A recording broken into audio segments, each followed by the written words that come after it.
Now serving F27 at DMV window number 16. Okay, Rose, we're second in line. Perfect, Rose. You remembered the birth certificate? Yes, and we have our electric bill. Excellent. We'll be Real ID ready in no time. Real ID ready to visit our grandson Ricky at Fort Bragg, then fly to New Orleans for Jazz Fest. Pardon me, are you talking to yourself? Oh, I'm sorry. I guess I am.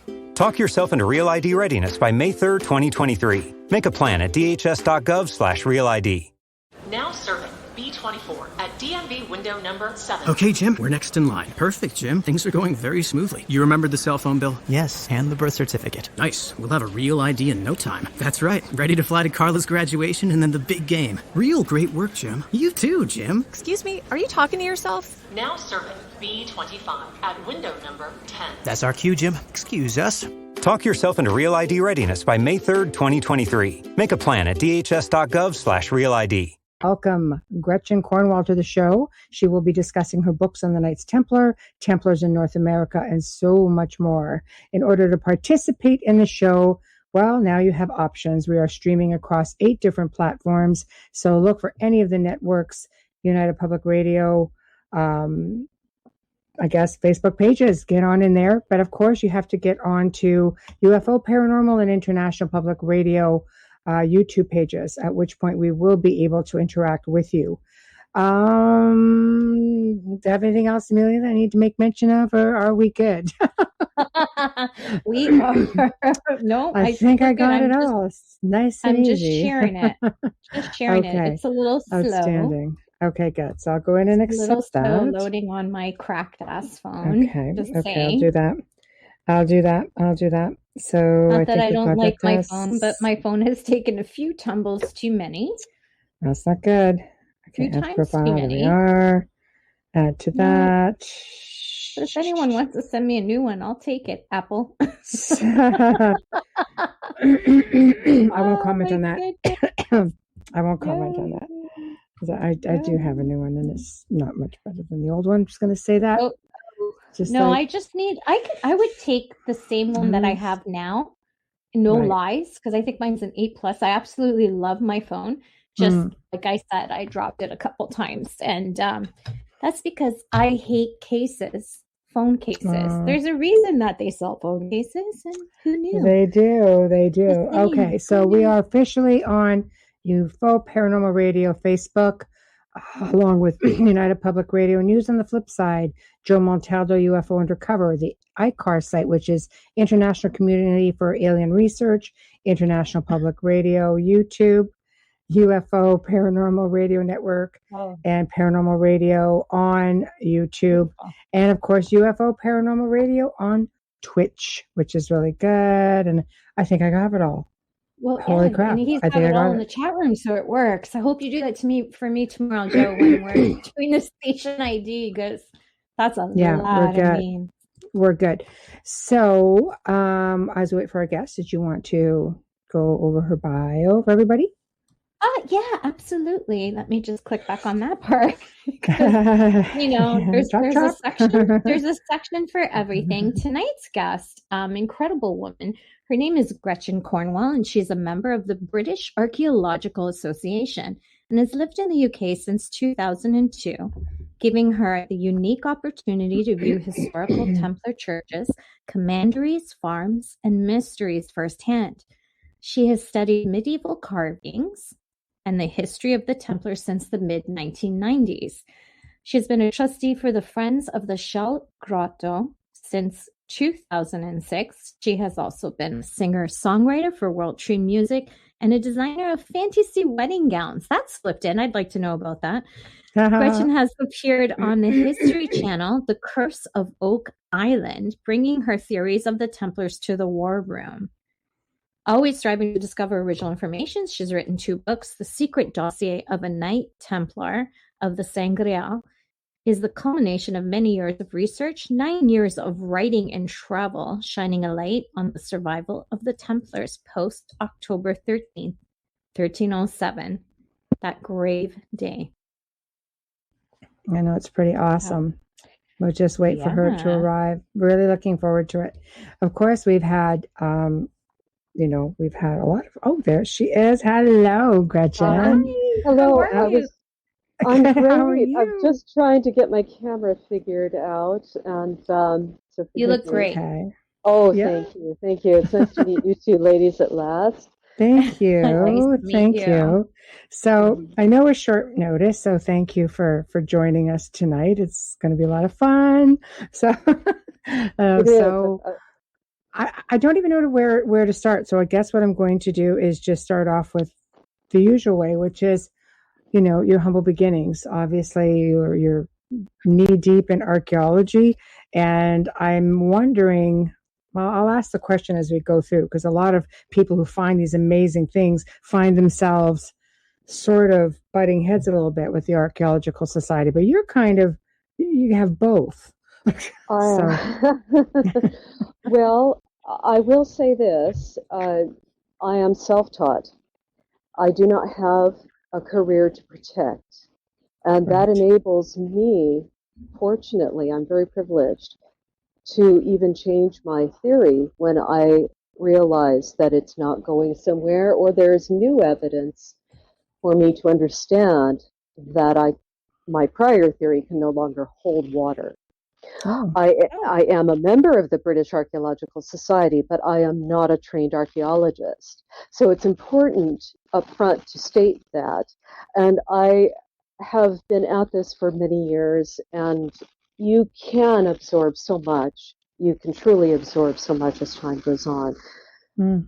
It helps to have that piece of paper, but having had an opportunity to live in the UK, travel to Europe, look at nearly 20 years of carvings on walls, museums, reading, being saturated in villages that are ancient, first being mentioned in 1066 or thereafter, or even earlier. You do absorb this, and I've worked quite hard for my intellectual knowledge, and I'm proud of it. But I will not say untruthfully that I am a vetted and approved archaeologist, but I am a historian, and I know a lot about a whole range of things.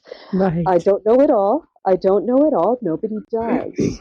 Mm-hmm. And there's always something new to learn. Every day is a school day. Every day is a school day. So, but I'm proud of what I've achieved, and I just want to learn more. I just want to learn more. And I think we all that's do. the key. Yeah, it's just being a student and being, remaining open-minded. I always say I like to look at Absolutely. things through the eyes of almost a child, when you get something that you've never seen before. It's just wonder and exploration. I have to admit, when I come across something, when I'm researching or writing, and I find a little piece of information that's new, I do feel like I've dug a treasure up out of the ground. And Right. I can't sit. I have to get up. And I pace for half an hour until my adrenaline comes down, because it's just so exciting and fulfilling and adventurous. And Mm. then, of course, you have to apply it in the field.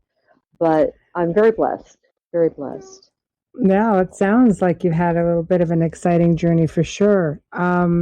So let's start off. I mean, how about I've been to Rosslyn Chapel, so I have a great appreciation for pretty much everything that it embodies. Why don't you tell us about your story? Everybody's always got great stories Oh, about Rosslyn.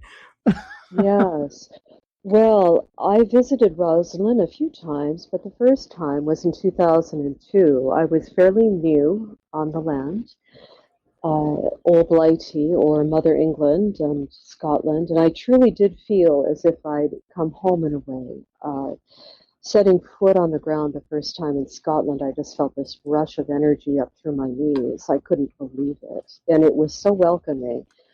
Hmm. But Roslyn is such a precious work of art, and of course it's cliche now, but it's still true. It is a book in stone.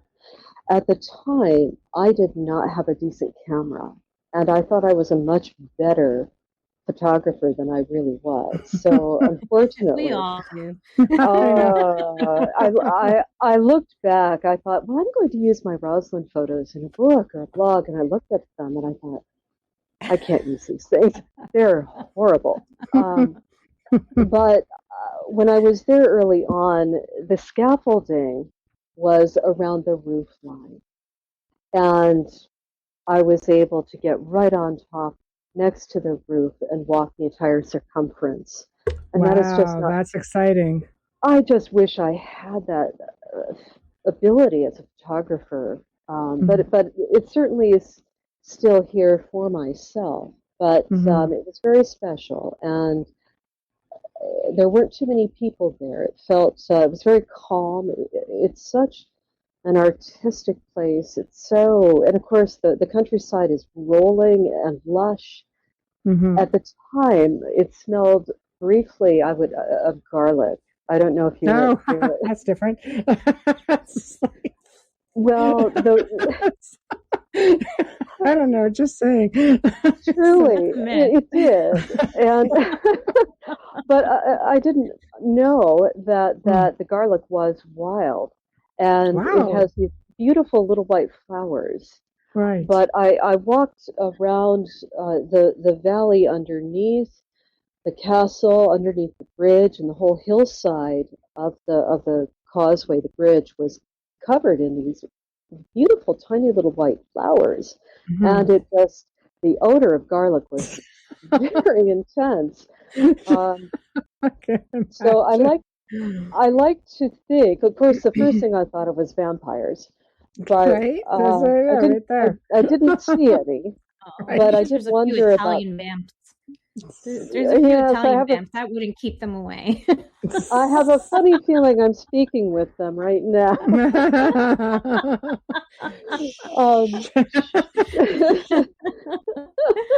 But yes, wild garlic. I don't know if it escaped from somebody's kitchen, and obviously every castle, every estate, every home had its own little patch, its own little garden. But it was a beautiful experience, and it certainly is a pivotal place for history and for us now today. But the going inside, I was at the top of the stairwell going down into the crypt, and I just decided to turn around, and was very blessed at the time. There was hardly anyone there, and now there's a very high wall surrounding Rosalind. That was not there at that time, and it did have scaffolding all over it. But the Da Vinci Code had yet to come out. That was 2002, I believe. So really, still quite the secret at the time. But being at the top of the stairs, and I'm sure you can remember where that is, I just turned around and looked at the entry door across and away, and the door was open, and there was a man standing there in a full-length priestly garb, dog collar, and he had his hands clasped in front of him, looking straight at me. Blue eyes, fair-skinned, maybe 60s, and a lot of hair. Men today, by and large, would have been proud to have had the hair this man did. But clean-shaven, bright blue eyes, parted on the side, and white. And I had all of this rush of information all at once that this individual obviously was a reverend there, a priest there, and he was doing what he always did, which was to welcome people in and to share the space with them, the sacred space, and the mysteries of Rosalind Chapel with those who entered. And he was solid enough that I thought I would be brave, grabbed for my camera. But of course, as I knew what happened, by the time I got back to him, he was gone. And I don't know who he was. When I have free time, I hope to perhaps have an understanding of who he might have been. I'm sure I'm not the first person to have seen him or had other experiences. Was he alive? I have to ask. Spectre, perhaps? He had been. He was certainly aware, but Right. I wasn't scared. And Right. power elicits different feelings in people, Of course. and anything different is going to alarm most people. But this was not malevolent, and No. I have a funny feeling that if I applied myself, that I could find out who he was. Hmm. But he is still serving there, and so I just thought, with your I think that's a background, great story. yeah, I I've think not written it's, about it. yeah. I've not shared that with anyone, but Well, thank you. There's probably only, a couple million people listening or close. So now everybody Two knows or the story. three, give or take, give or Yes, take it's okay. 100,000. Yeah. You're gonna have to put it in a book now. I will, but I would love to find out who he was. Does the chapel, or is there anything in the records about him? Have you inquired? Because it really does sound like it's somebody who's still, serving the property. I think he is. I'm sure he is, and I I know imagine could there are find quite a few him. people still on the property. Yes, but the sense was of late Victorian, perhaps even eking into 1910 in through there. That was my impression. Wow. So he went back quite a ways, but very distinctive, and very pleasant, and very proud of what he did in his life, and that he is still there greeting people at the door as he always did during services. So I thought I would share that with you both, because Thank you. Thank you. Thank you. Easy to That's a find, beautiful yeah. story. I mean, I went waiting for some kind of an experience aside from don't take any pictures in the chapel. It's okay. They don't let you do that anymore. Yeah. No, But ask her if they she did. don't. Yeah, but you know what? It was exquisite nonetheless. You could spend hours upon hours just taking it in. There's so much to see. I don't think people realize it's small, but it is just huge. Do you know what I mean? It's overwhelming. Yeah. It's so overwhelming. And It is. to understand that was basically, from an American perspective, if you will, not meaning to be profane at all, that was just the entryway. No. So, but it is a beautiful collegiate church, and I'm sure that we would have all loved to have seen the finished product. So, absolutely. And while we're on that topic, we're just going to jump around a little bit with the information. There is a lot of reference there to North America, quite a bit, actually, if you really pay attention and look.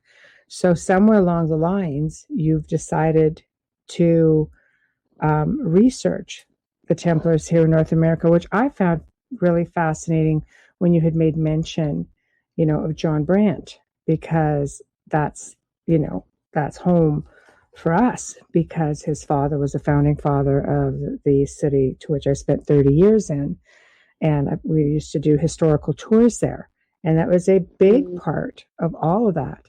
So do you want to broach that a little bit as to how you came to just decide? Happy to do that. Yes, I'm quite happy to talk about that. And I'm certainly not the first to state this, and won't be the last. But there is just too much now to consider it a flight of fancy.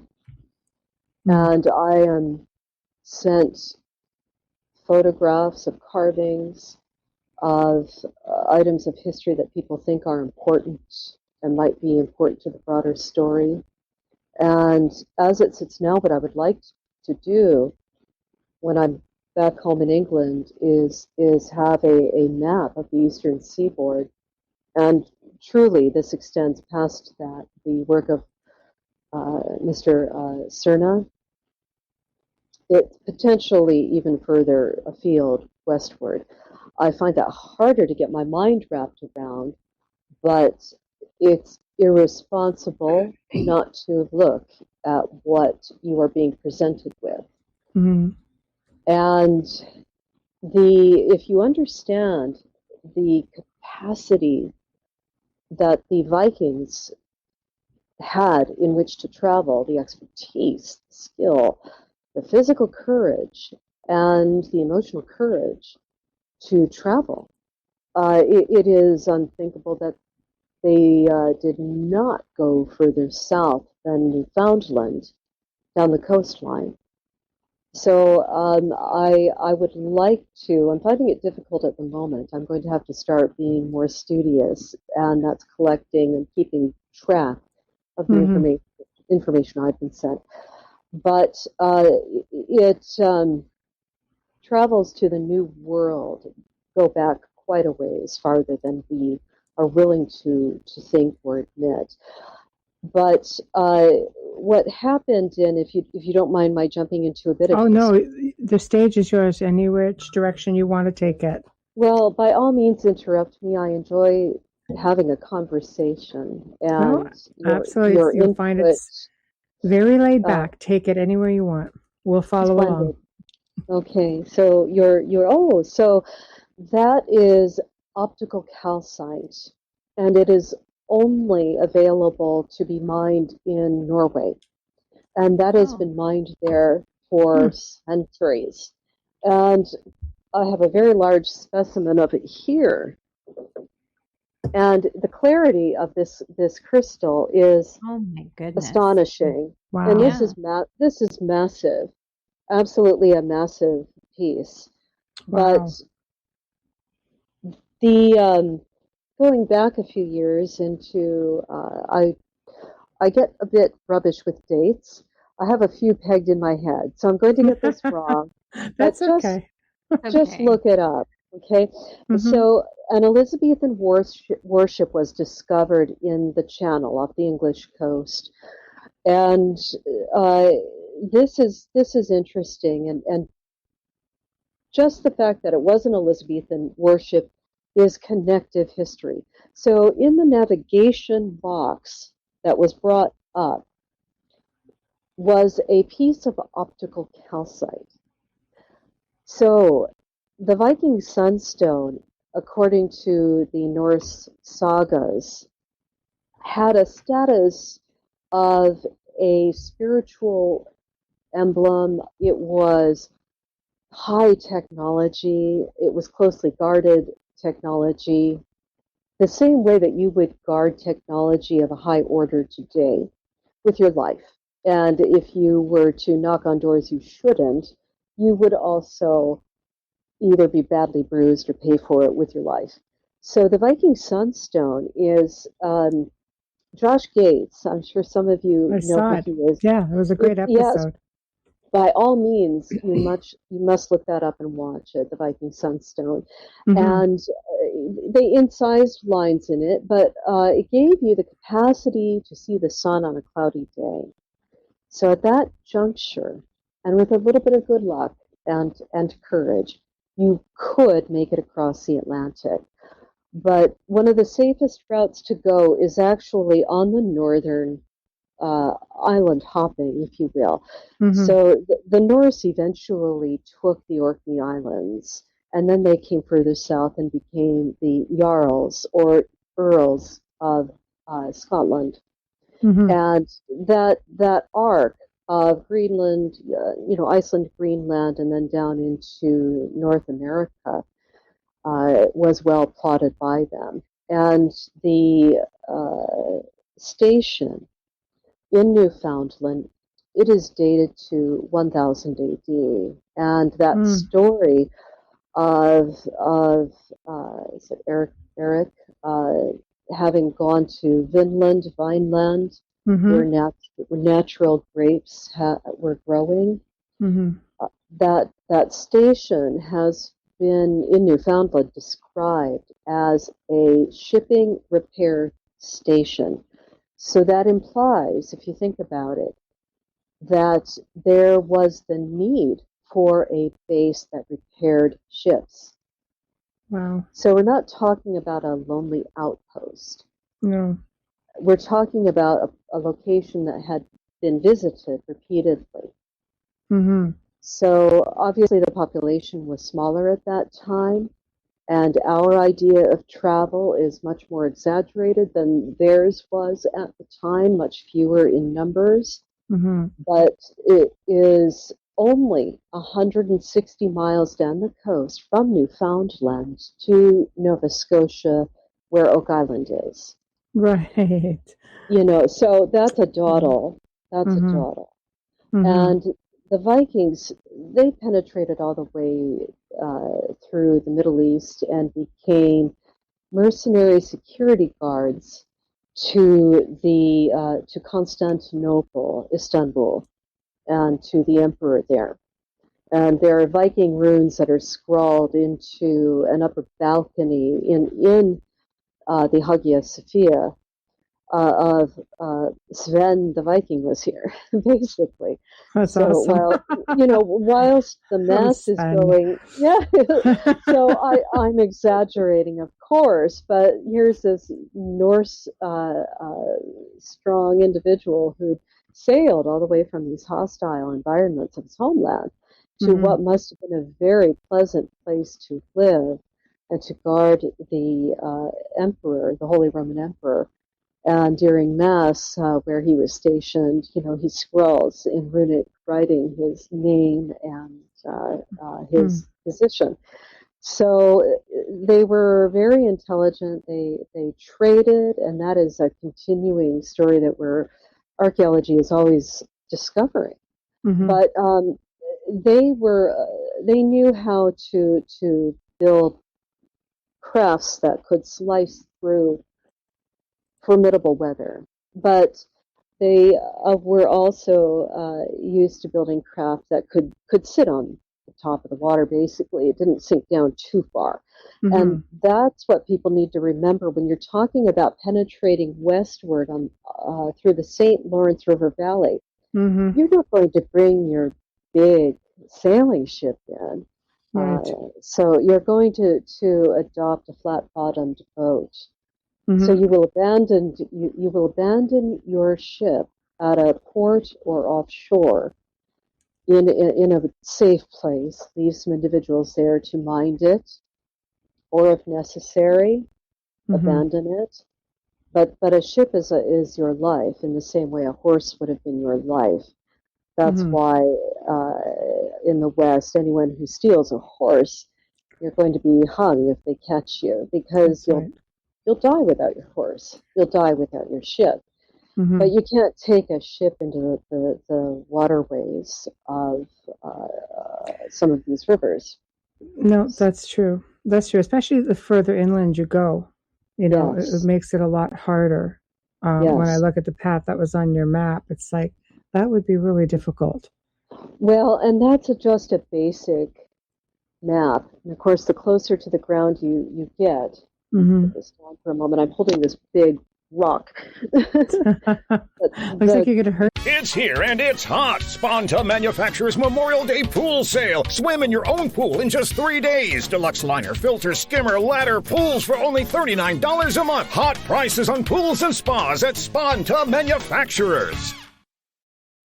Checkers 2 for $10 Big Buford or Mother Cruncher combos are here. With your choice of 2 Big Bufords made with 100% beef patties and melted American cheese. 2 classic Mother Cruncher chicken sandwiches made with crispy white meat chicken and our signature squawk sauce. Or 1 of each with 2 orders of our famous seasoned fries and 2 refreshing drinks for just $10. This deal is as big as your day is long because double shifts call for double the delicious. After all, you've earned it. 2 for $10 Big Buford or Mother Cruncher combos only at Checkers. Somebody with that for sure. Myself, probably, more than likely. Drop great security. So yes, Okay. It's too precious to throw at somebody. But in honesty, if you're going to penetrate that far inland, you will have had allies, because the eastern seaboard was peopled with strong warriors and individuals. They wouldn't have just let anybody walk through. But we also know that many of the tribes were welcoming. And it's been recently discovered that the Roanoke lost colony, which was quite tragic and sad. Yes. they actually intermarried with the Croatoan tribe, and that tribe took them in. So, they wanted to adopt these settlers and help them. And with DNA, we now know that the earliest settlers did survive and did marry into that tribe. So there was peace, and I don't know how they would have handled disease, but those that survived anything those settlers might have brought in, they certainly did embrace the Roanoke colony, which is good news for those. So not gone or missing the way it was believed for so long. Centuries, and it must have been so hard for the father, I can't remember his name now, who had to leave, go back to England. Yes, and he left his pregnant daughter there, coming back and not knowing where they went. Well, considering one was his daughter and she was pregnant. Daughter. Yeah. That would have been horrific as a parent, for sure. But yes. But so this is basically something that happened. I mean, I know it happened, even with an ancestor of mine who came from Portugal and came up through the northern province of Quebec in a tribe called Oka, which was Iroquois, Mohawk, and that's exactly what happened. And that's, all the paperwork's there for that. And I thought, oh, that's very interesting. So, so it's amazing how things just start surfacing. It was all of this ended up on my lap, in the last couple of years due to the death of my uncle, who's one that basically researched everything and wrote a book for the family. And was just like, so now all of a sudden it's like, everything, it's funny how things just sort of happen. Things just sort of start surfacing. It's just like, oh, that's kind of interesting. Often at the right time. And if you're present enough in the moment, and that's such a cliche now, but there have been times I've walked past information and kicked myself for it later. But that's wonderful that you have that in your family. There's a whole lot in that wood pile that was just, So, but it's interesting. I mean, there's a reason it's just all close to both of our hearts, Yes. And, I love to see so much information come to light. I think it's long overdue, and we're happy to provide that platform. So let's go from that point on. They come inland now. I mean, we know they've been coming in. I mean, Vikings. The Norse people. There's all kinds of evidence going back to the 800s, really. Coming in off the East Coast. So as you start doing this research and all these ancient discoveries, you're finding more North America. Like I know John Brandt is like probably late 1700s, early 1800s, in and around there somewhere. So they just, I'm going to assume, kept coming. So. It's a huge story, but it's North America is so rich in resources, and from minerals, Gold River is just directly due north of Oak Island on the mainland. Wow. And Zena Halpern noted that. Yes. But also trees, lumber, and the lack of persecution of other Europeans who might hold a grudge, but also I came across references that spoke of thousands and thousands of deer and animals and bear. So the pelts, the food, you could live. Fish, you could live easily. And the tribes knew how. And if they sensed something in you that was honorable and at a good heart, we have evidence to show through your family, through the Roanoke colony, and I'm convinced through the project in Wisconsin, that these early Europeans were embraced. it wasn't until later colonists came in such numbers that true greed and ruthlessness took over. But the early people from Europe were fewer in number, and they knew they had basically, in a word, burnt their boats, and needed the help of those who lived there. I'm sure that not all was peaceful, but there had to have been some peace as well. But having said all of this now, that kind of comes after the fact. But I was quite grateful that Wayne Murphy had the courage to. He's delightful. Yeah. You know, he's just a remarkable individual that I think comes through the camera. You know when you're taking a picture of him who you're getting. And I swear to you, he is the same person you see in a photograph that he is in person. And he doesn't mess around. He is a retired law enforcement officer, which is one of the reasons why I decided to investigate his location and chose to do so. And we did speak for about a year. And I went through so many permutations in my own mind over the course of a year.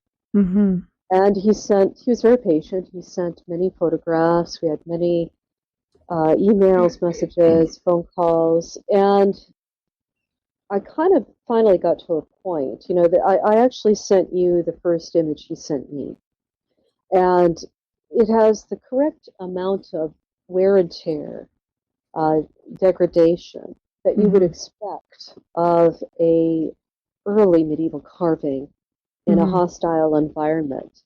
And that's where the heat, year upon year, cold, shrinks and freezes, and the stone begins to break up.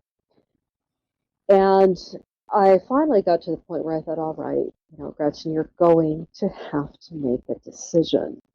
You either go. It's pretty incredible image. It really is. It is. And I just thought, I'm either going to regret this one way or the other, or I will be thrilled. And I thought, well, okay, the only way I will know is to go. So I invested in a flight, was grateful I did so.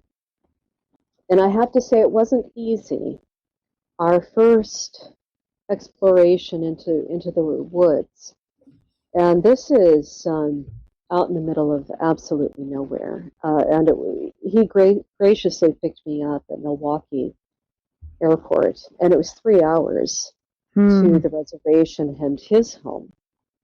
And it's just incredible, the number of the deer, the wildlife, everything sung all night long. There wasn't a quiet moment in the night, but and some intense, incredible thunderstorms. But the first day there, I have to, admit, I felt a bit clumsy in the woods, and everything was a bit silent except for a hawk who must have had a nest nearby, and she would scold us occasionally. But yeah, so it's like, get away, get away. It was eerie. It truly was eerie.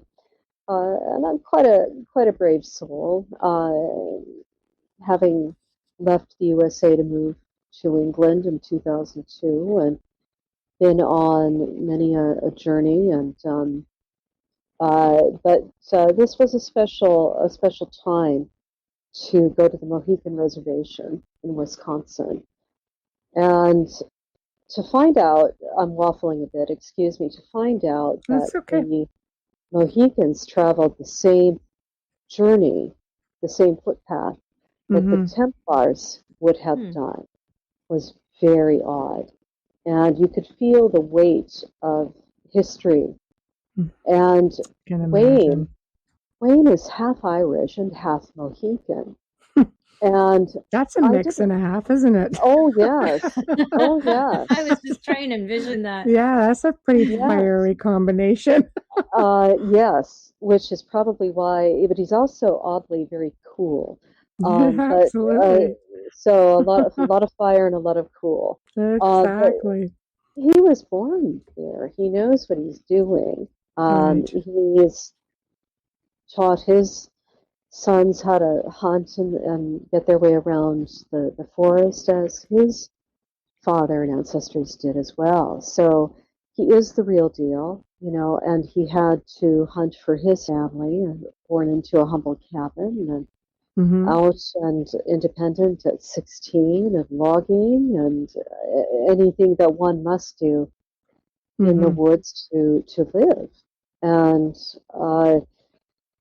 it was quite a 10 days. So I'm all over the place. But the first time we approached what he called Frog Rock initially, and the more time I spent with this boulder, I decided to quantify it as the Knight Stone, because it had been sheared down, and the profile had been carved into what I thought to be a helmet, very similar. I don't know if you can see this. Right over my shoulder there, above my head, is a helmet. Yes. A Templar Knight helmet. So if you can envision that in profile with the left shoulder. So there was a very important carving on the left shoulder.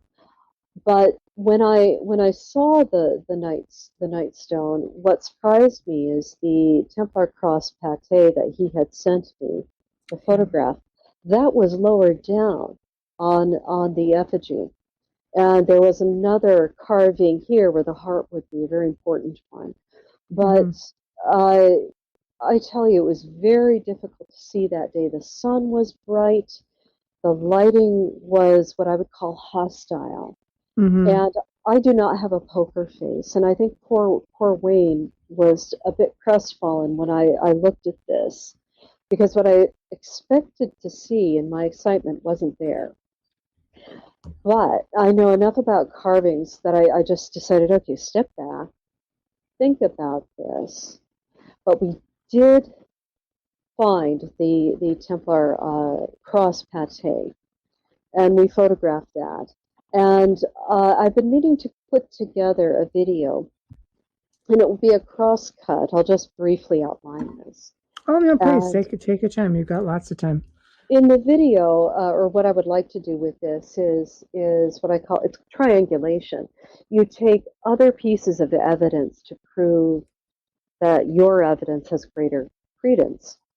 So I thought, okay, I mustn't get too excited about this. I've got to step back, get my head together, be cool and analytical, and cast my mind back to other carvings I have seen, and understand the amount of damage and degradation we're going to encounter. So that first image that I sent, or that image I sent to you of the granite carving or a granite face with, you can see a circle beveled, and you can see splayed arms protruding. That can only be done with European medieval hand tools. So what I looked at was a program called Buried Knights, and it was an excellent program. And at the end, it culminated in Portugal at Castle Tomar, and there was a carving of a Templar cross pate, but nobody knew it was there until recently, and it was covered over with plaster over the centuries. And recent years, the plaster finally fell off, and they realized there was a Templar cross pate there. So here you are in this arid, dry environment with a cross that you can barely see, but it is there nonetheless. And they show it in different lightings, dim and bright, and it is most assuredly there. So what Wayne had in Wisconsin is what was shown in Portugal.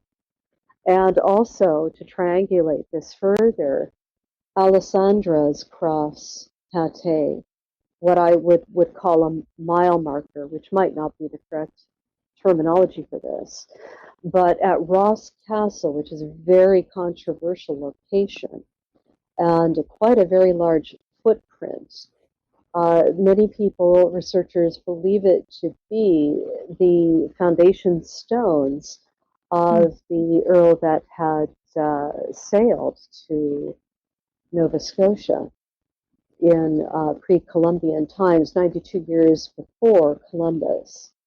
Wow. So you have Alessandra's cross, which is now in a museum to protect it from the weather, the Tomar cross, and of course Wayne's smaller cross, which is in Wisconsin on the Mohican Reservation. So it's important to triangulate information, carvings, and I do believe it is authentic.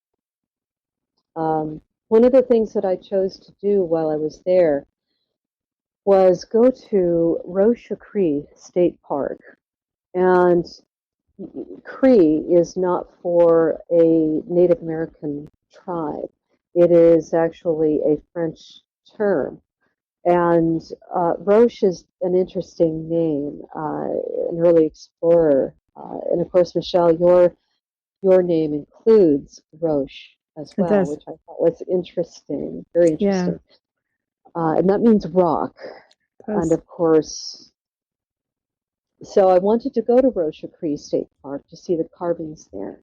And that was 90 miles south of Wayne's location on the reservation there, because I wanted to make sure that I wasn't embarking on a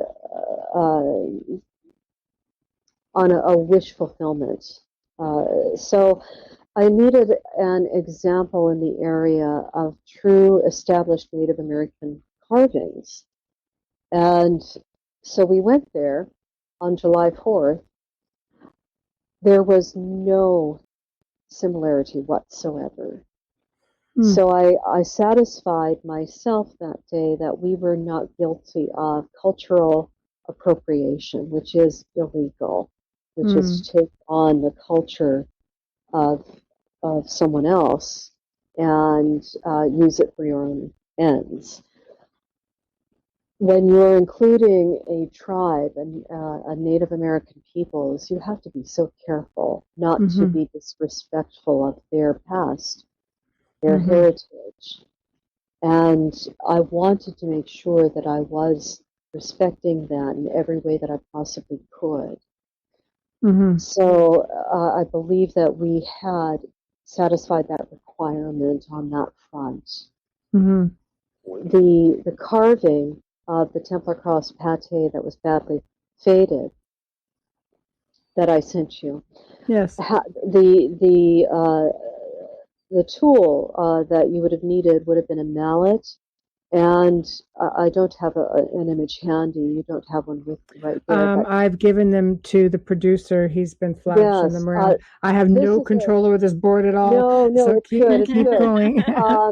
So which ones do we want to see? The stones? The stones. What I was going to say is that on Oak Island, they found a very, very old chisel that is medieval. They thought it was a spearhead, but it was maybe yay long, and there's a bulge in the middle. It's where your hand goes, and then you bash it with a mallet. That's in a Templar church that I found in France. Actually, stay there. Just stay there. That works. But the image you're seeing there is the image that I verified that Wayne Murphy found. That he had the kahunas, the courage to send to me, which I am very grateful for. And even myself, I've had to second guess myself at times, and having to look at that, going, "Am I really seeing this? This is real." And Yes, and oddly enough, on Oak Island, I think it was season 8, they found this medieval carving tool. What you're looking at right now is exactly the carving tool that would have been needed to have flattened taken away the bulk from the lesser areas, and to give a raised appearance, a beveled appearance. So that is European, and that carving tool was found on Oak Island and goes back centuries. So I don't have a problem with the Templars having been on Oak Island, and their discovery of that item and some of the other discoveries that they have made translates and triangulates to the Mohican Reservation. So it's important to watch what other people are doing and see if their story might have connective tissue with your own story. So even when Henry Sinclair hit Nova Scotia in the first place and came across the Mi'kmaq, they were embraced there also, to the point where the tribe and that community adopted the flag. Yes. The same flag. So it shows you even that far back how they were welcomed.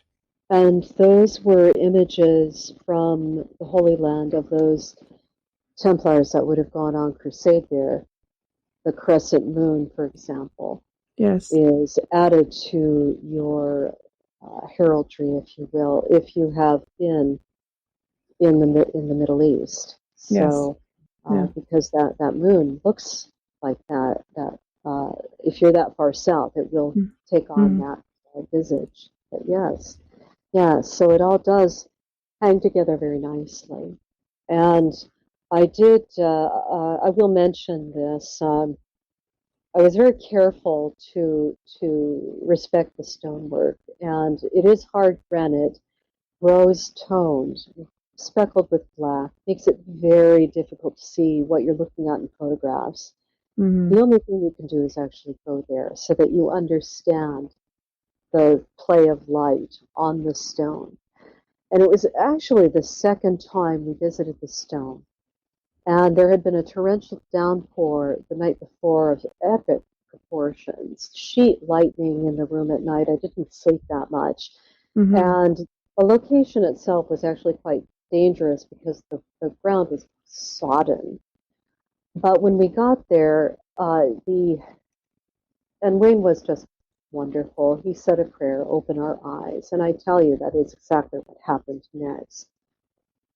The amount of carvings on the Knight stone were impossible. It is as complicated, if not more so, excuse me, than the Westford Knight. So the carvings were tremendous, and it was very exciting. I actually need to go back, and I want to make sure and remap what I saw that day. Some of those carvings are in the book.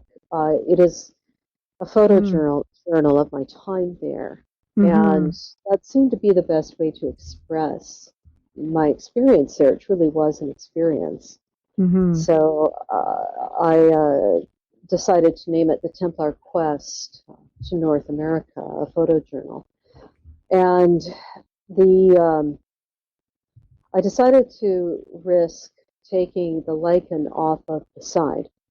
Lichen grows very slowly, 1 millimeter with some varieties a year. And the buildup of lichen on the monument was a good inch thick, and on the underside being quite dark, not quite black, which you would expect with great age. So I was able to carefully take the lichen off, and Wayne and I had quite a discussion of how to achieve that without damaging the stone. And it is actually a similar process that one would engage with when cleaning and maintaining graveyard stones. It's the same process. Yeah, it's definitely not a controlled environment like you would be at an actual dig. No, Right. it wasn't. And I really just wanted to be as careful as possible to respect that. Mm-hmm. One of the problems they have on Oak Island is prior treasure hunters were brutal.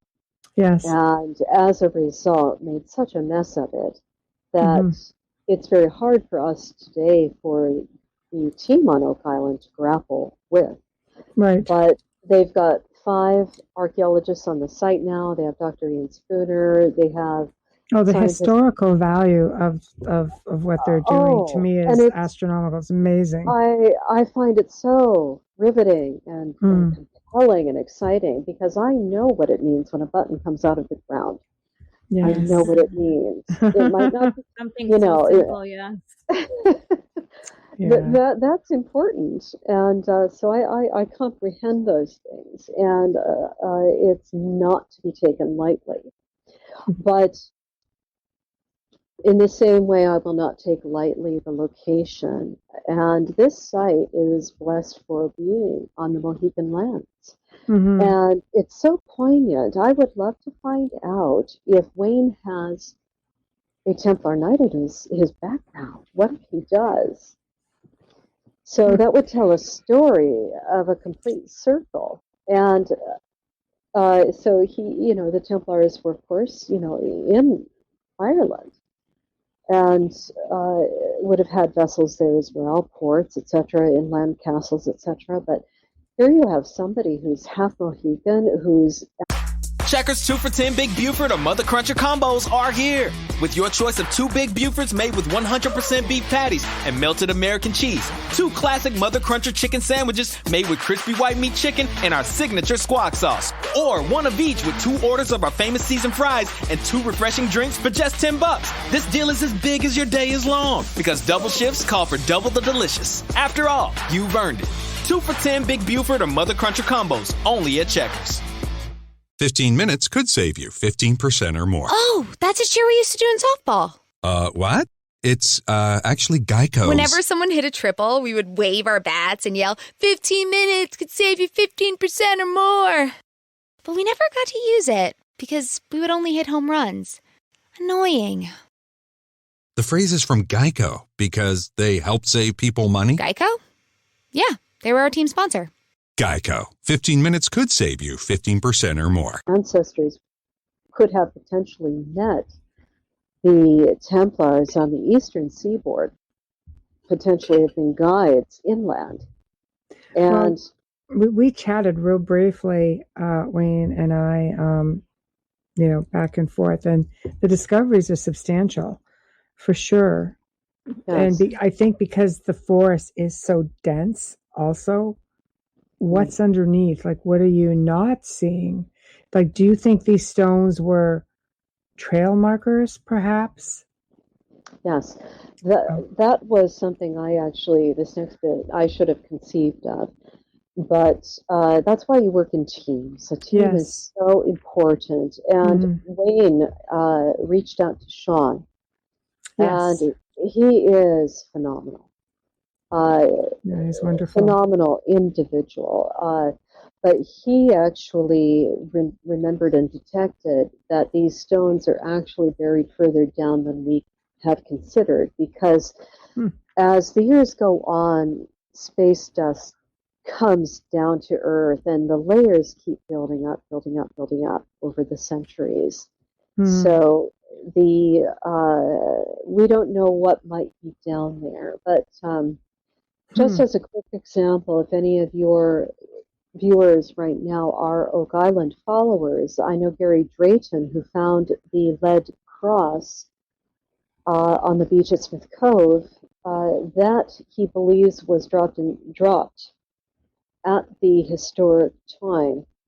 In other words, by someone of the medieval era. The ore that comprises that lead cross was from a southern French mine, and that was active up through the Templar historic period. So that was down a good, I believe, foot and a half, if I can't recall. They got lucky with that for sure. Yes, but well, he makes it look easy. It does. He's been at it for decades and has spent many decades in the UK finding treasures as well. But it would be quite remarkable to have him on site. But I love his Bobby Dazzlers. All that he finds. He's so fun. He's awesome. I love him. He's so invested emotionally in he what is. he does. It's just so fun, and to be with him. Yeah. But so between Sean reminding us that stone, these stones have a root system that's deeper than what we can see today, is important. But unfortunately, some of the carvings have deteriorated. Poor Wayne, he sent me a photograph. He was at the tomb recently. He said that there's a fish carving on the side of it, the eastern side of it, and the bottom half of the fish carving is now gone, along with the downward triangle. So we'll have to rely upon prior photographs for that. But I am very worried about the carvings. We're facing another winter, of course, and they get 5 feet of snow there. 5 feet of snow on carvings that are ostensibly 5 feet themselves. Can it not be, boarded, crated around it to protect it? That would be a financial effort to. That's something that I've been talking to my father about too, who is quite keen on the location. We've had some wonderful conversations with him, but I think the best thing to do is certainly I need to get there and make sure I've mapped everything out that I possibly can before winter sets in again, because we're losing it. And you are. I do think these are our Templar historic era carvings. So, or decades, up later, not too far later.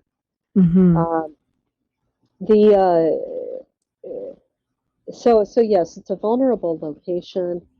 It needs to be assessed properly, and I am grateful that Sean is on the team now. That Wayne invited him on to help us assess. Oh, he is incredible. Yes, he's brilliant. He knows. Yes. You can see his skill level in his own work. Well, he's been on the show, and it was a fascinating segment, to say the least. He's very, very versed. Even when discussing imprinting on rocks, how they hold memory, how they have different frequencies. It's fascinating. People don't realize. You look at a rock, you think it's a rock. No, that thing is amazing. It's an amazing rock. And what's special about Wayne's location is that this is granite, and the content of quartz crystal is quite high. I can say, I do know that from studies that have been done in recent years, they are actually, scientists are experimenting with 1 inch by 1 inch quartz crystals, as in embedding them with information, actual technical information. So what you would end up with is the entire contents of the library, the British Library, in a shoebox. So the granite is a matrix that grows quartz. So we're very interested in what magnetic anomalies might be represented at this location. So I think it is quite a key to investigate. So, but that's for future time. But yes, Dolly in chat, she's just awesome. I love her. She says cover the stone with cow leather and hay to preserve. Thank you. Preserve.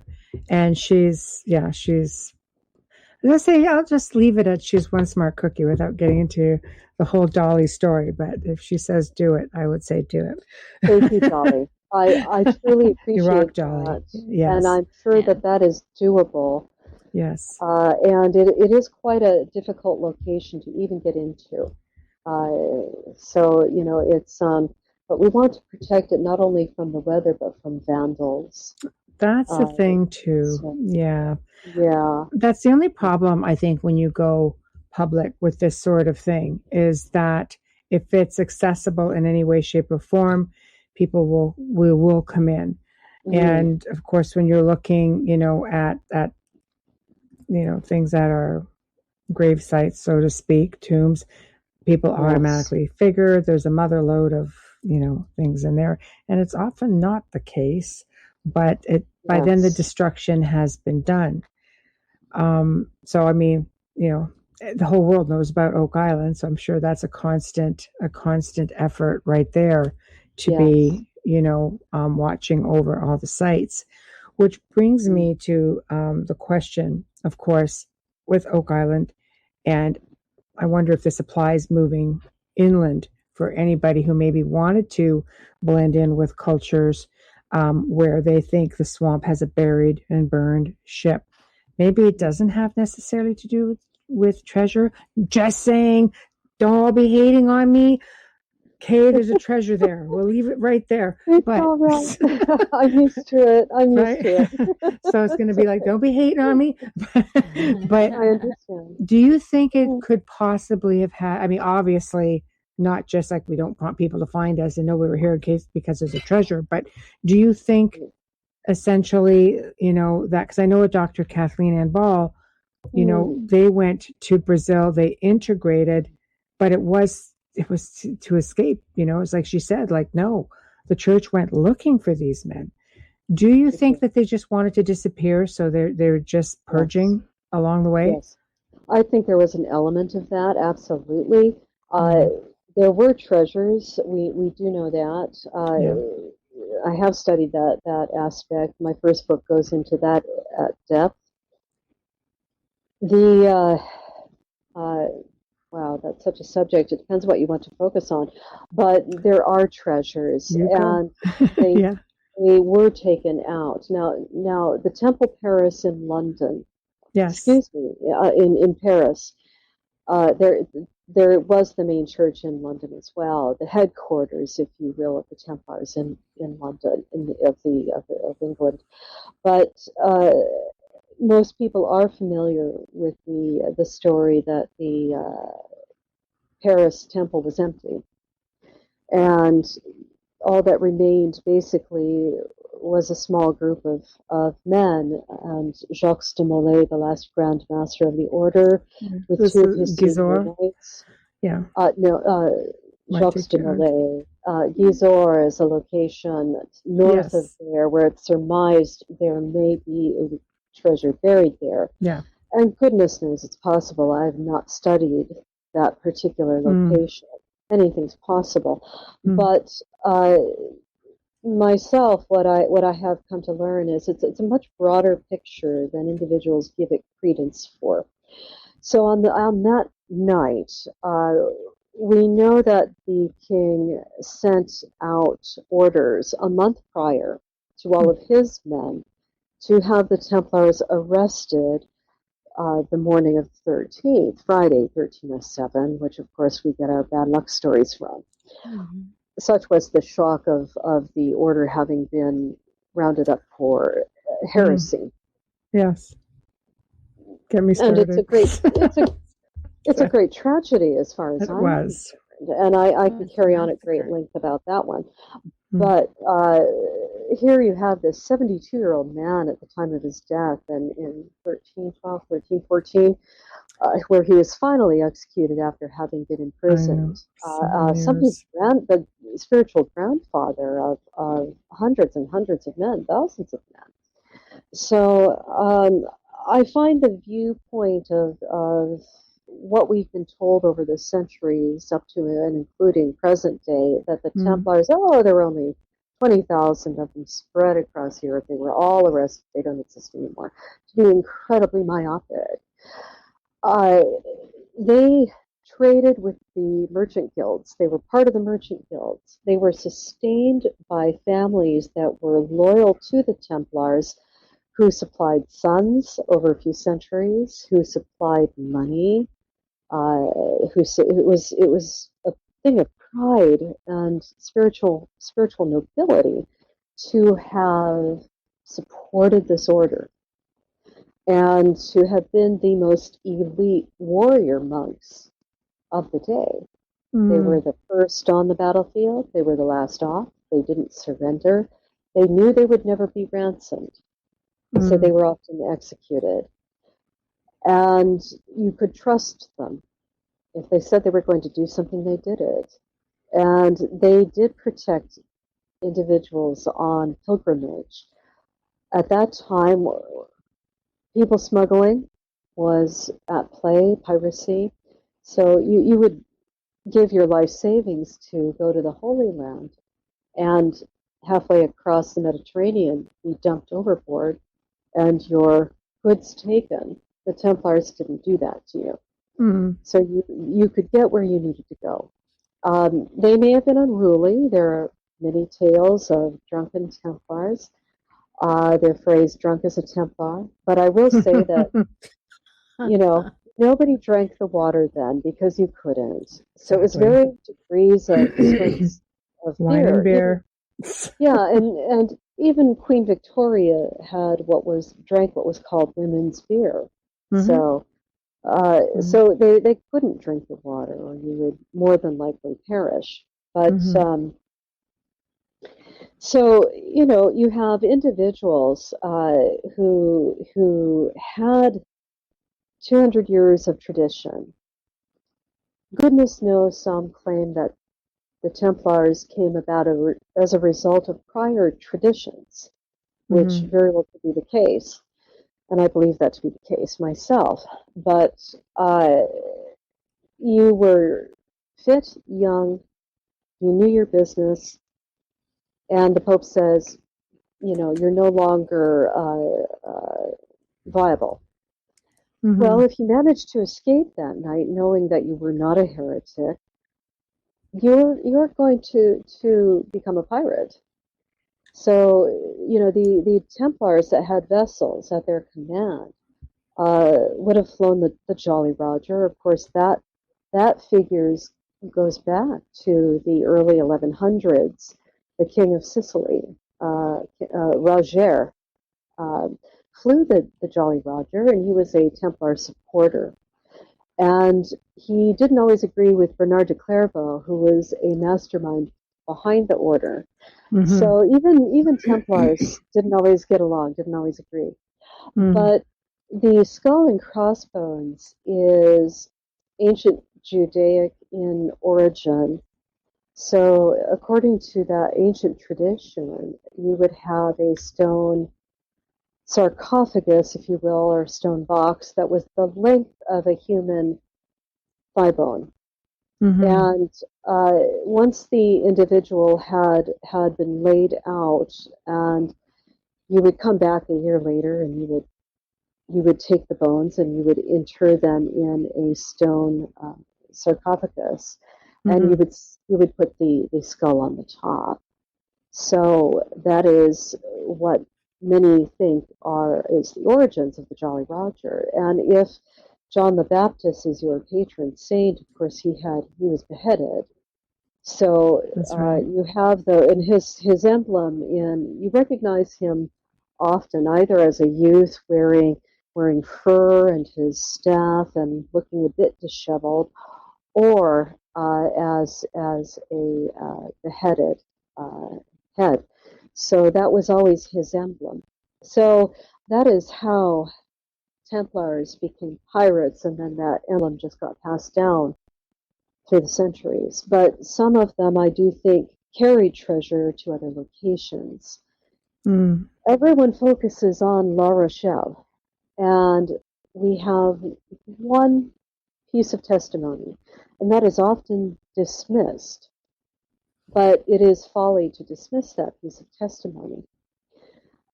The individual, the Templar the young man that had been captured on the 13th, was tortured, and the Templars were taught and drilled to tell the truth. And they, honestly, to the very end, I believe they thought that the Pope was going to rescue them because they only answered to the Pope.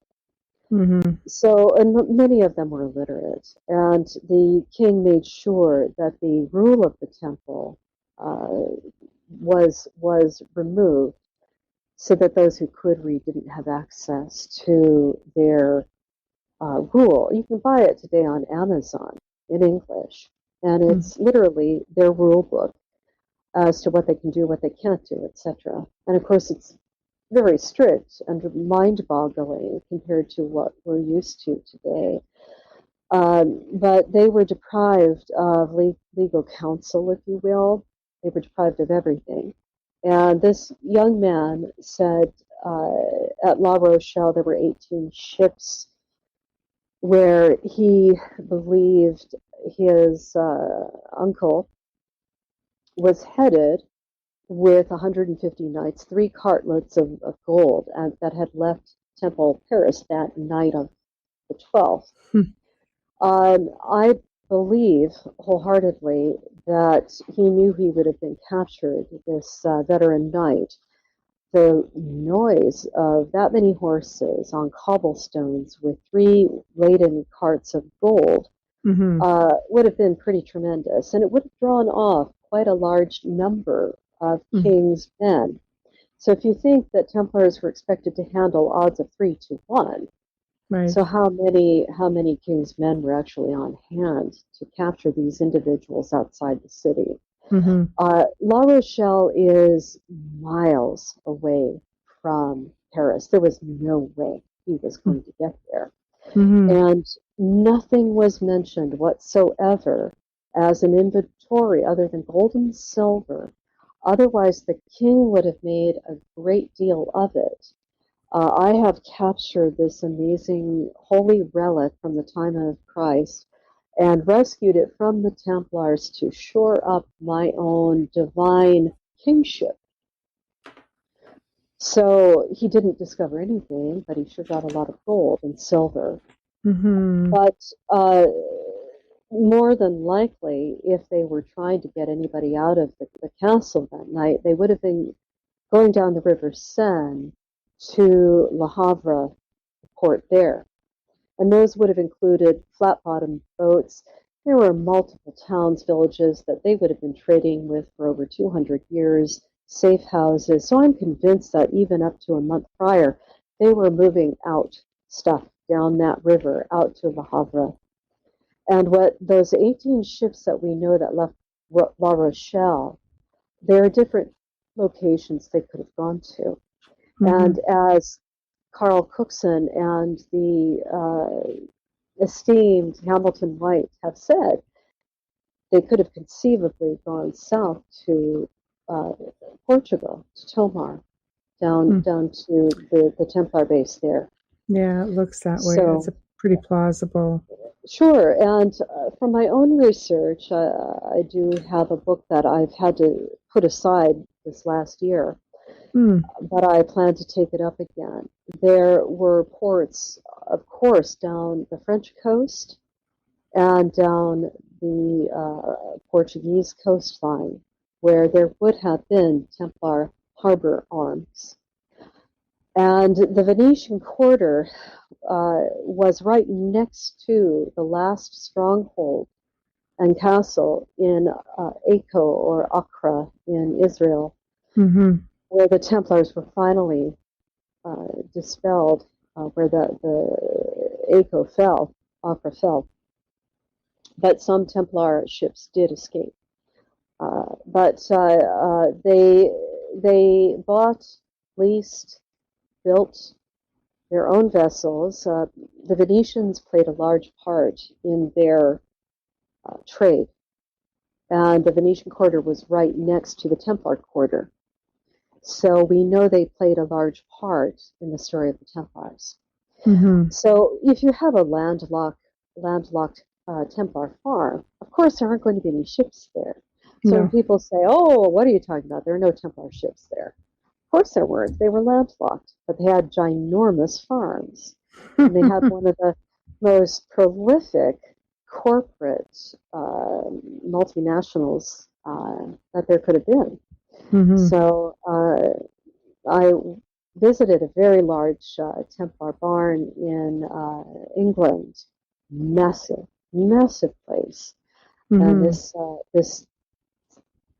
wooden beamed barn is still standing, and is now a wedding venue.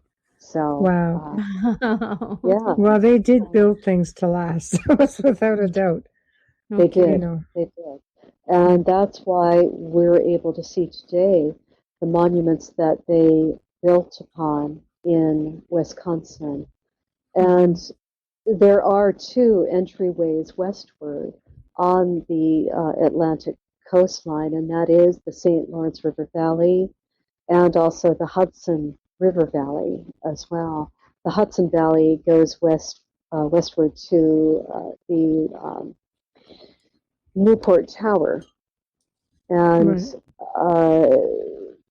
the Mohican peoples would have had access to Templars. The Mi'kmaq people would have had access to Templars, and there are some even Mi'kmaq elders who think that Glooskap may have been Cistercian or Templar, a Templar priest with red hair, and certainly a vessel without oars heading into their world would have been quite a sight to behold.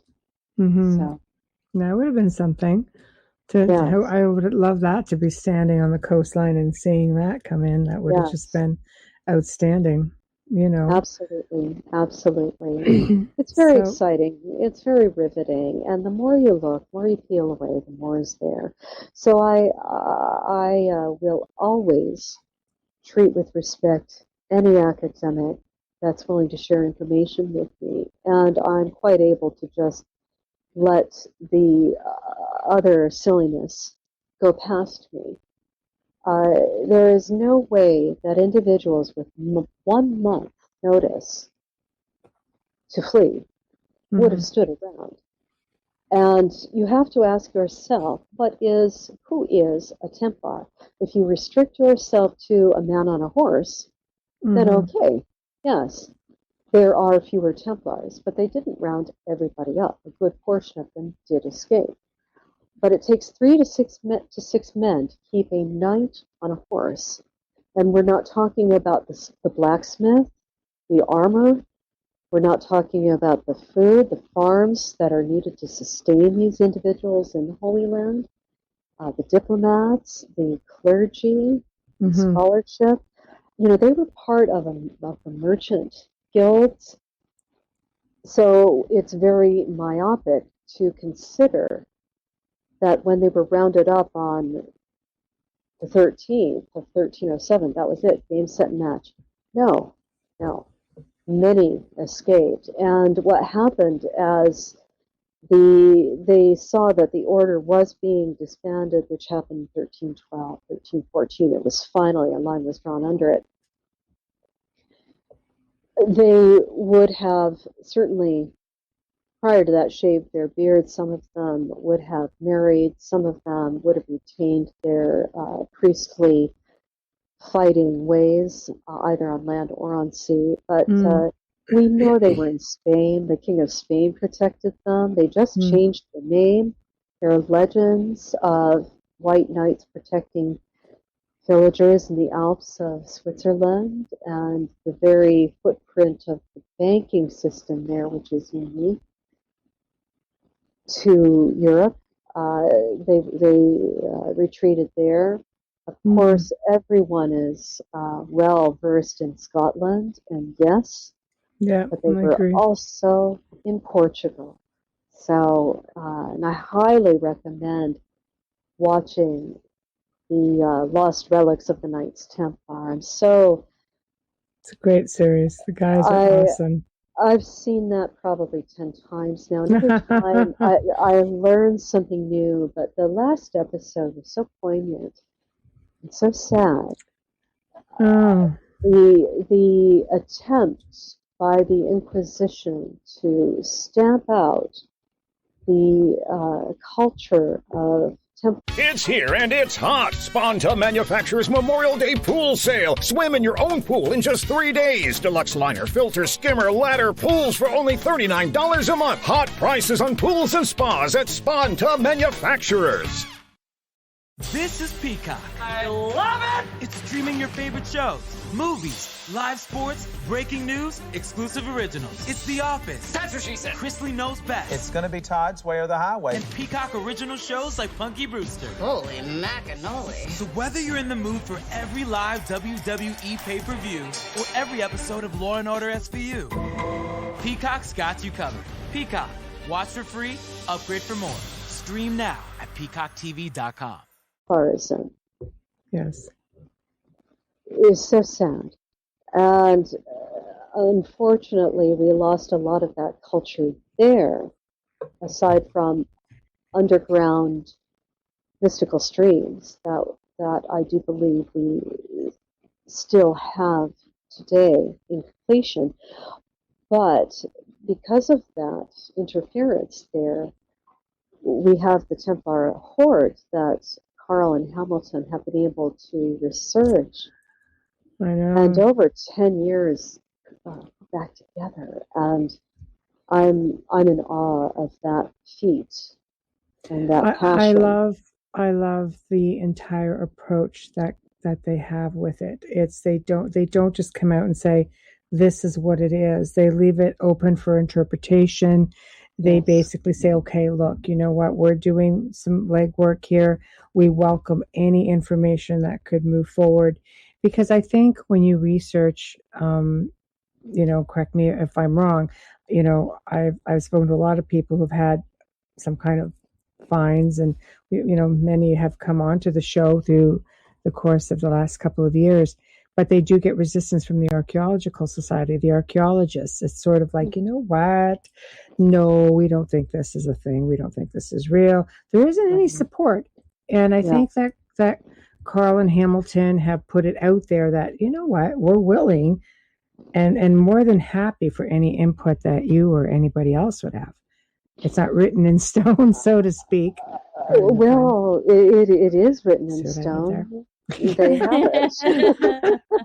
And quite a few obsidian pieces of stone, I might add. Yeah, right there. That the obsidian, the dragon glass chalice is boggling. That is truly astonishing. Yes. And the implications of that piece alone is stunning. Mm-hmm. These were not simpletons. The higher brass, if you will, they did prize holy objects that could tell a story. And the Templars were quite, how do I say this, enamored with Arthurian tales. Yes, you see that it's sort of incorporated into. Yes, and that's where this goblet comes into play, because it is dragon glass from Eastern Europe and to be highly prized. And for myself, I will not say that Arthur is owned only by the islands of Avalon. Yes. There is a culture. There may have been a man called Arthur in the British Isles, if you will, Avalon, but the tradition goes farther back, and it involves more individuals of Dark Ages through Europe. So, but that's certainly another. Oh, it's story. It's a whole it's very fascinating. Yes, yes, controversial, fascinating. Absolutely, and I have to admit, I myself feel daunted at times, and I do try to be careful. I do try to be objective and to make sure, as best as I can, that what I am stating is founded in probability. I think Carl and Hamilton are wise in their approach. I think they also know a lot more than they say. And I agree. I think their diplomatic effort in front of the camera is to be commended. But the Templars had an outreach in cities and towns as merchant traders and to traders in the Holy Land that was astonishing. So we cannot dismiss them as easily as we are taught in school.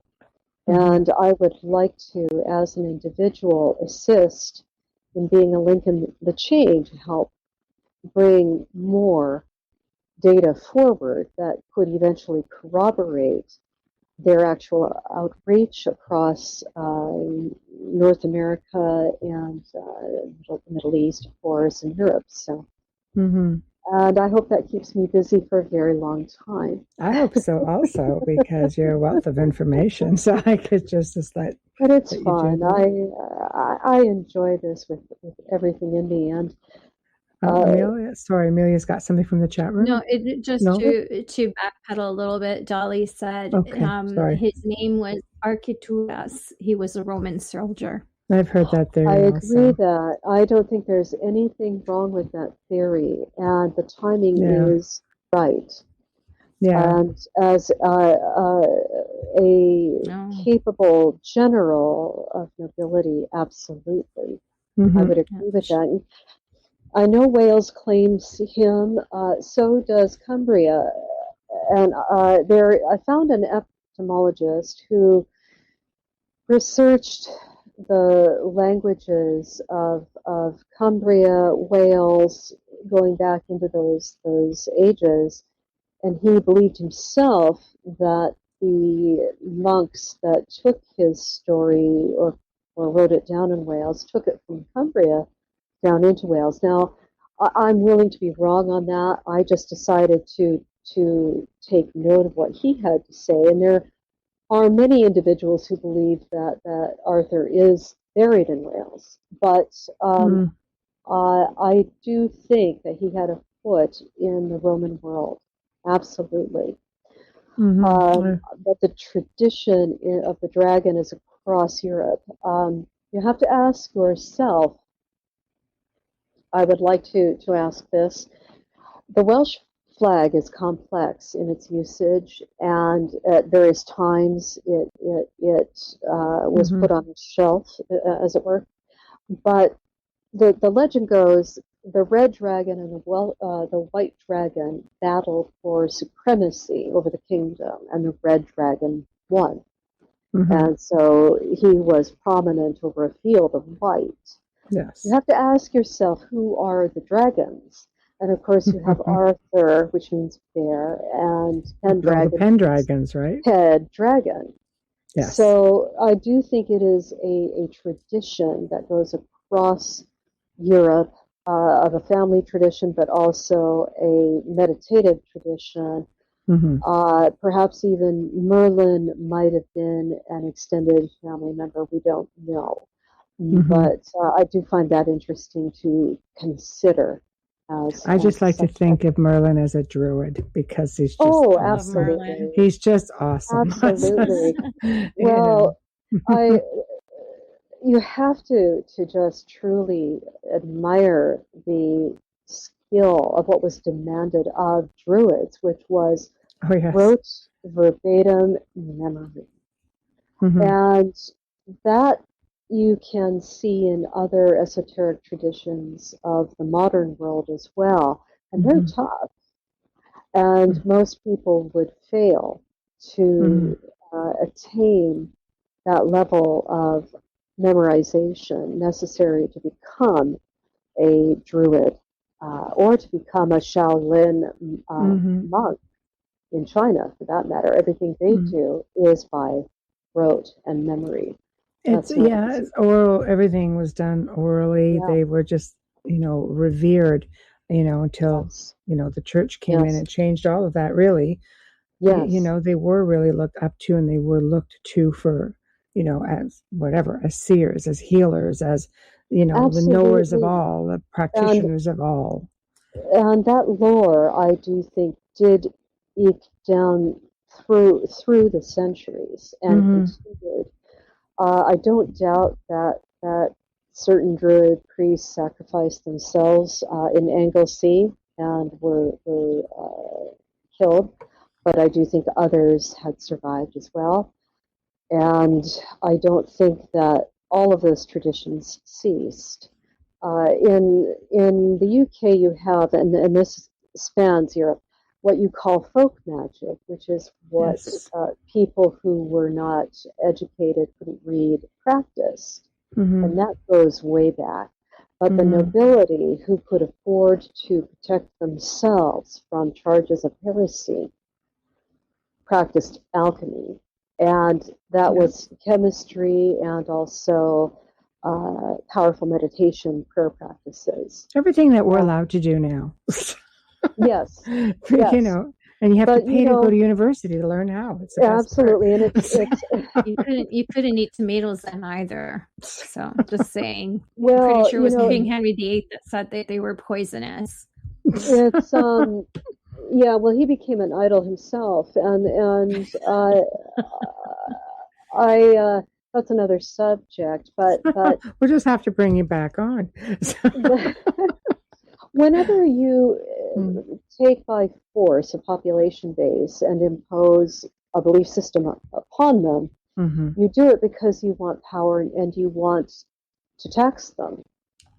It truly has little to do with peace and love that Yeshua was actually teaching. And visiting the coastline of France rammed that through to me more than it had in visiting, living in England. I went to visit castles on the coastline in France with Templar beautiful. Yeah. Yes, with Templar connections. And the Huguenots swept through, wanting to have to reform the church, okay, but they razed everything to the ground when they came in.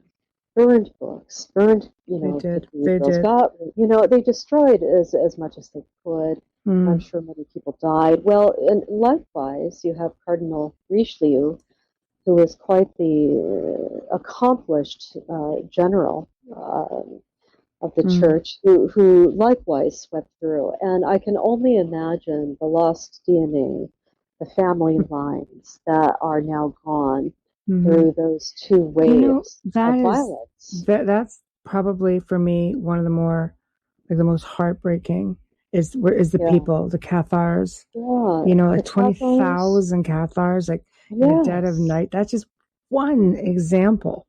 And I found it's the losses. Crazy. Oh, and it shocked me. The language was spoken all the way north up to Chateau de la Rochefoucauld, which is of course very big topic in Oak Island.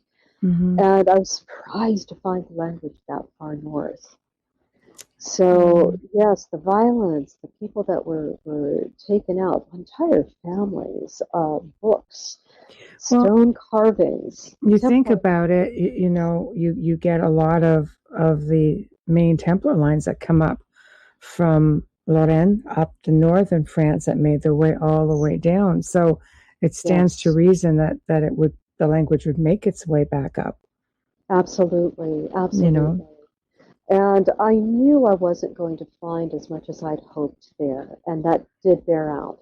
But I had a greater appreciation for utter devastation that these people must have endured through the locals having the Huguenots come in, and then the church forces coming in and just razing everything to the ground.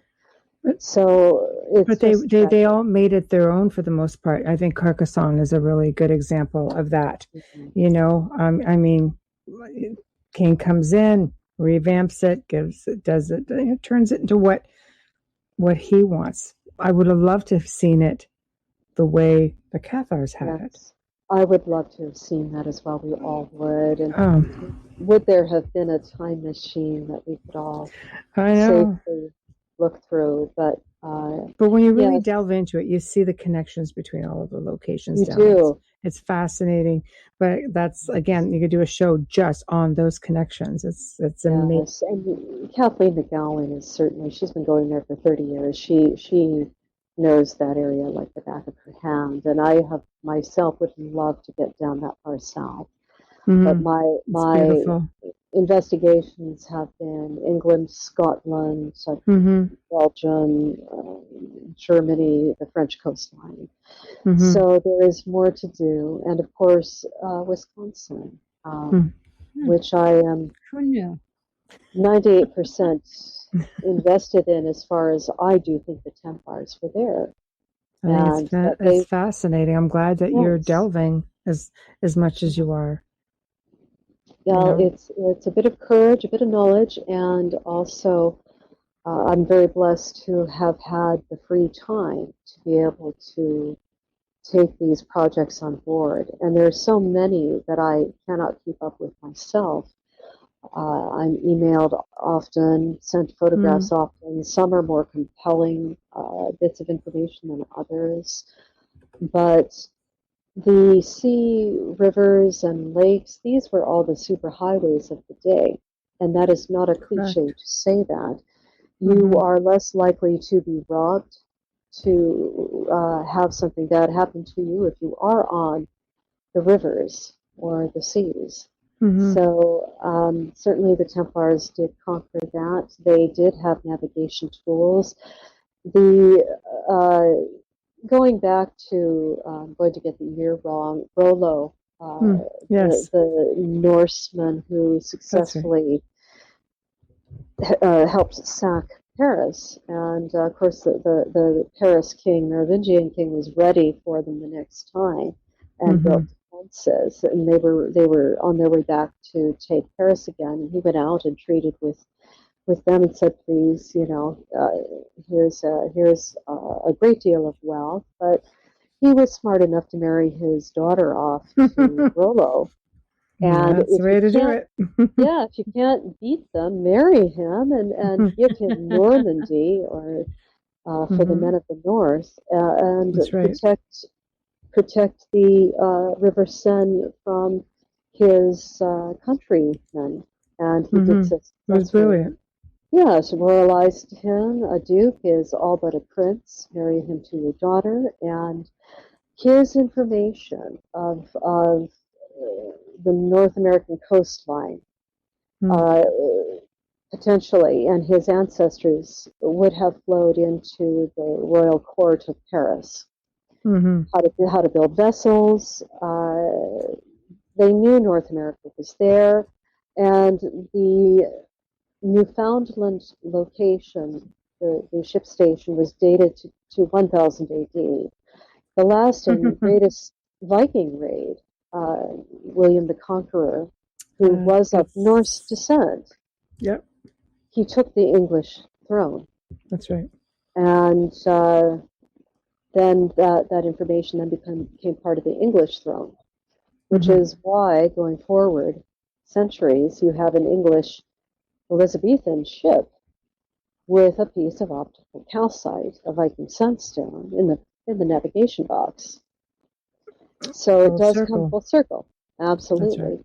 In the same way, potentially Wayne's family, certainly his peoples, are likewise represented in himself. Mohican, having to take the Trail of Tears along the St. Lawrence Way, and being relocated to the current reservation, and potentially also his own ancestors having been, I'd like to think romantically, a Templar Knight or two in there. So, who knows? There just might be, if you have that Irish blood in there. I don't think you're far off, Mark, with that. Absolutely. Absolutely. So before we finish off, tell everybody what you have coming up and tell everybody how to find you. Well, please visit my website, GretchenCornwall.net.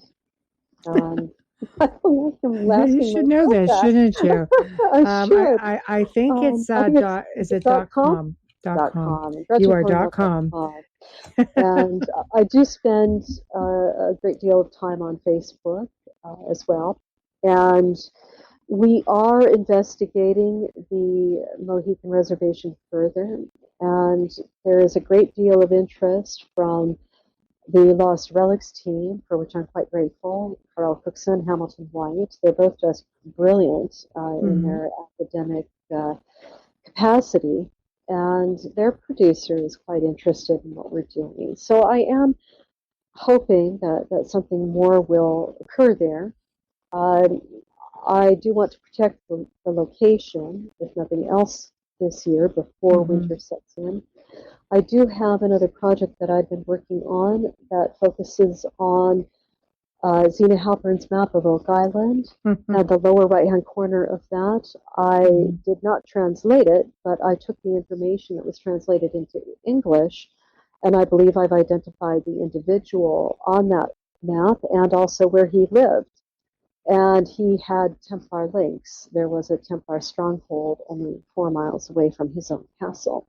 Wow. Since I wrote that blog, that information has traveled outward. But I do want to formalize it and put it into book format. So that will be my next project.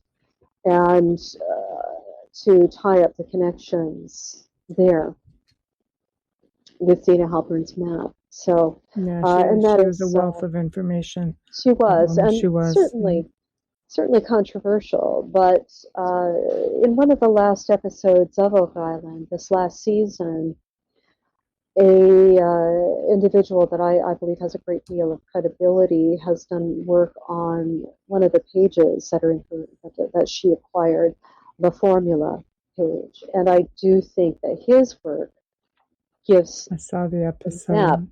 Greater credence. I believe it is a working series of documents. Obviously, the medieval information is gone, and it has been updated as working information. And what I find interesting about that map, in the upper right-hand corner, you have the Rochefoucauld family name. When you have a name on a map, it's because that family name was a patron of the work. Maps were very, very expensive. Obviously, this one looks like clumsy line drawing, but that is folly to think of it as being simple. There is an Occitan word on there. There are layers of information on that document. Likewise, Rochefoucauld at the top as perhaps the main patron. The lower corner, the young lion of Talmont. Well, there is a Talmont castle, and it is the northern castle. And I identified the individual as being Lord Tors, and he was his helm has on his seal a lion standing between two stag horns. That's pretty compelling. Very brave individual, very well respected as a knight and a warrior. And he, unfortunately, was one of those individuals that lost the Battle of Poitiers and had to retire from the field. The French, of course, lost that battle. The English won. So that is my next work, and I had hoped it to have been done by now, but COVID has affected all of us in various ways. Absolutely. But if anything, I think it's given you your connections. I don't believe in coincidence per se. I think things are coming full circle. All of a sudden, you're the part of Team Templar North America. You're connected with Sean. You're connected with Kathleen. You're connected with Carl and Hamilton. Everything is just, I guess, the pieces of the puzzle are coming together, and you might realize your research just a little bit quicker. Well, the other thing on that front is, in times where I have been thwarted from writing, etc., sometimes the delay proves to be a blessing in disguise. Absolutely. And that's exactly what you have just said. So I agree. But yes. So I am on Facebook. I flirt with Instagram. I am on Twitter, but I admit I'm not out there very often. But definitely, yes, it's hard to be everywhere. But Twitter's a full-time job, Gretchen. I You don't have that kind of time. I truly do need to be to more people, and it is so time consuming. It all is. Yeah. It's definitely a labor of love. It's not, you're not going to get rich off of this. Keep your day job. But I love it. It helps me, the topic in general, broad terms, has helped me explain my life. So I'm grateful to have connected with it in a meaningful way. And I know other people feel as passionate about the subjects surrounding the Templars as I do. Absolutely. Absolutely. I can't wait to see what you come up with next, and we'll definitely have to bring you back on again. And maybe we'll try to get your North American compadres in there with you. I'd love that. I'd love that. Yes. It would be a lot of fun. It would be fun, and I find it so easy to engage with all of them. Absolutely. I've spoken briefly with Wayne, and they're kind of all branching off and doing things. I think in August, Kathleen and Sean are coming on a collaboration for something, and Sean's back, and the Relic guys are back. And I said to Wayne, well, I think now you're going to be the only one now. You're going to have to come on. Well, the more there are, the more energy is created. Correct. And that's good fun. And you learn. So, I agree. Absolutely agree. So thank you. Thank you. And Thank I you. enjoyed this very much. Take care, Amelia. It was our You pleasure. too. It was so nice having you. It was great meeting you. Thank you, Gretchen. All Thank the you. It was best to great you. conversation. And we'll Take see you care, soon, everyone. I'm sure. All right, that would be wonderful. Thank you. Take care. Thank you, Gretchen. Good night. Good night. Well, everyone, we have come to another awesome segment here, or the end of an awesome segment here on the Outer Realm. Thank you to everyone who tuned in. Thanks to everyone in chat. Huge thank you to Gretchen Cornwall, to our producer, Joe Montaldo. Please remember to stop by the International Public Radio, UFO Paranormal Radio YouTube channels. Subscribe. While you're there, head on over to the Outer Realm. Follow us on Facebook and Instagram. If you want to be a guest on the show, or perhaps you'd like to see a certain topic or guest, please email at theouterrealmcontact@gmail.com. Again, theouterrealmcontact@gmail.com. Tomorrow evening, please join us as we welcome Chris Stiles to the show, and he will be discussing everything Shag Harbor with respect to the UFO incidents, Canada's very own Area 51, I guess you could say. So thank you very much, everybody. Behave yourselves. We'll see you tomorrow. It's here and it's hot. Spa Manufacturers Memorial Day Spa Sale. The area's largest selection with the guaranteed lowest prices. Spas starting at only $69 a month. And check out the all-new therapeutic swim spa. Hot prices on all spas and pools at Spa Manufacturers. Support for this podcast comes from JCPenney. It's time to get in the spirit of summer with Memorial Day savings from JCPenney. Gear up to celebrate with sales happening now and doorbuster deals Friday to Monday. Like select St. John's Bay and A&A tees for $5.99, microfiber twin sheet sets for $9.99, and 60% off select men's swimwear. Plus, save an extra 25% with coupon. Visit a JCPenney near you or shop jcp.com. Offers valid May 28th through May 31st. Coupon offer valid through May 31st. Some exclusions apply. See store or jcp.com for details.